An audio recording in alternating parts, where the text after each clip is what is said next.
আপনাদেরকে আজকে এমন 3টি রোগের কথা বলবো যে 3টি রোগ হলে এই বাচ্চাগুলোরা হারাতে অনেক কঠিন একটা বিষয়। তাই 3টি রোগের নাম আজকে আপনাদেরকে বলতে আছি।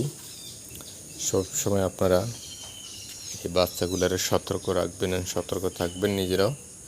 রোগ বালা দেখলে ডাক্তারের পরামর্শ নেবেন। এবং 3টা রোগ হলো, একটা হলো লাম্পি। সে লাম্পির ধরনটা হলো কীরকম হবে আপনাদেরকে বলি। গায়ের ভিতরে কিছু বড় বড় ফোঁস উঠবে, এরকম বড় বড় এরকম। তাই ছোট ছোট থাকতে আপনারা ডাক্তারের সাথে পরামর্শ করবেন।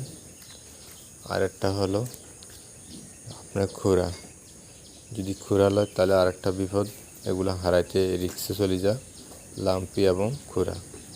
আরেকটা হলো নিউমোনিয়া। বাচ্চাগুলারে ঠান্ডাতে রাখবেন না, সবসময় চেষ্টা করবেন বাচ্চাগুলারে সুন্দর ভালো জায়গায় রাখার জন্য। কোনো খালি মাটিতে শুতে দিবেন না এবং কি খালি ফ্লোরও শুতে দিবেন না।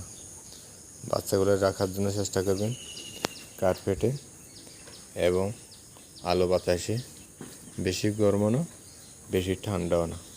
ভিডিওটা কেমন হয়েছে সবাই বলবেন কমেন্টে, আর ফলো দিয়ে পাশে থাকবেন। আল্লাহ হাফেজ।